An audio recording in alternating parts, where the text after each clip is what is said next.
Team എന്ന വിഷയം എത്ര കുട്ടികളുടെ ഭാവിയാണ് നിങ്ങൾ തകർക്കുന്നത്? അവരുടെ സ്വപ്നങ്ങൾ നിങ്ങൾ തല്ലിക്കെടുത്തിയ ഒരു സർക്കാരാണ് നിങ്ങളുടേത്.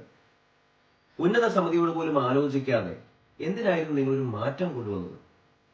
കോടതിയിൽ പോയാൽ പോലും നിങ്ങൾ കൊണ്ടുവന്ന പരിഷ്കാരങ്ങൾക്ക് ചവറ്റുകൊട്ടയിലായിരിക്കും വിലയെന്ന് ഉന്നത സമിതി പലതവണ ആവർത്തിച്ചിട്ടും നിങ്ങൾ എന്തിനായിരുന്നു ഇത്ര തിടുക്കം കാട്ടിയത് ആ മാറ്റങ്ങൾ കൊണ്ടുവരുവാൻ, ആ പരിഷ്കാരങ്ങൾ കൊണ്ടുവരുവാൻ? സ്റ്റേറ്റ് സിലബസ് പഠിക്കുന്ന കുട്ടികളോട് നിങ്ങൾക്ക് എന്തിനാണ് ഇത്ര വാശി? അതോ അവർ ഉന്നത വിദ്യാഭ്യാസം നേടേണ്ട എന്നാണോ? റാങ്ക് പട്ടികയിൽ താഴേക്ക് വരുന്ന കുട്ടികളുടെ അഡ്മിഷൻ നിങ്ങൾ ഉറപ്പുവരുത്തുന്നു. ഇങ്ങനെ ചോദ്യങ്ങൾ പലതാണ് മാഡം. രാഷ്ട്രീയത്തിലും കോടതിയിലും ഈ പറയുന്ന വിദ്യാഭ്യാസത്തിലും ഒക്കെ വീഴ്ചകൾ സംഭവിക്കുമ്പോഴും ബിന്ദു ഇപ്പോഴും ഹരിത ബിന്ദുക്കൾ പറഞ്ഞുകൊണ്ടിരിക്കുകയാണ്. കുട്ടികളാണ് മാഡം അവരോട് ആത്മാർത്ഥത കാട്ടുന്നത്. നിങ്ങളുടെ ഈഗോ ഒക്കെ മാറ്റിവെച്ചു അടിയന്തരമായി നിങ്ങൾ ഈ വിഷയത്തിൽ ഒരു സൊല്യൂഷൻ കണ്ടെത്തിയേ തീരും.